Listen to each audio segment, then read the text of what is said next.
Hello everybody, every all. Good morning, good afternoon, good evening.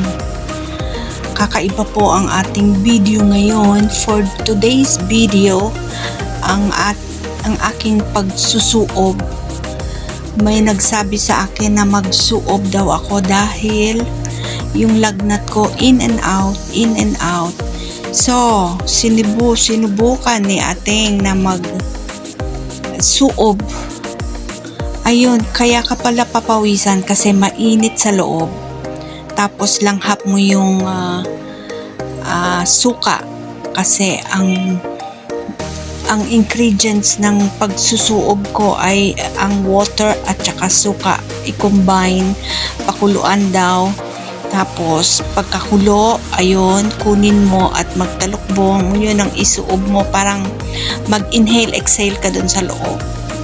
So, ayan na nga, sinubukan natin ang pagsusuob kung efektibo sa akin ang pagsusuob. Okay? Kasi ilang days na akong in and out ang lagnat. May kasamang diarrhea. Buti naman, hindi lagnat na with sore throat. Kasi sa anak ko, kay Ahmad, lagnat na may sore throat. Ako naman wala. Sa kanya hirap na hirap siya mag-swallow.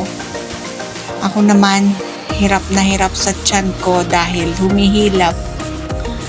So, ayan, check natin. Pero pag hindi pa talaga okay, need na tayo sa doktor.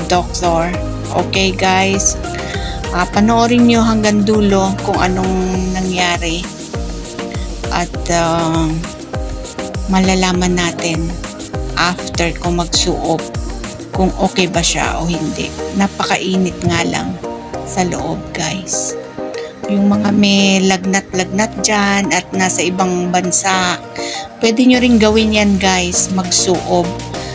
I'm sure na papawisan talaga kayo. Oo, mapapawisan talaga kayo ng bongga-bongga. Kaya itry nyo din guys. Pwede siguro ang instead suka, yung Vicks kung merong Vicks. Oh, diba? Okay guys, God bless all at God bless sa nagturo. Parang alam ko na to kaya lang nakalimutan ko lang. Ganun, o diba? So, ayan, try natin ha. Kaya kayo guys, try nyo din yung mga OFW natin dyan, okay? Huwag kalimutang mag-subscribe and hit the notification bell para alam ang ganap. Okay guys, ni Ate Ning sa Egypt. Thanks for watching. Babushki. See you later, alligator. Bye.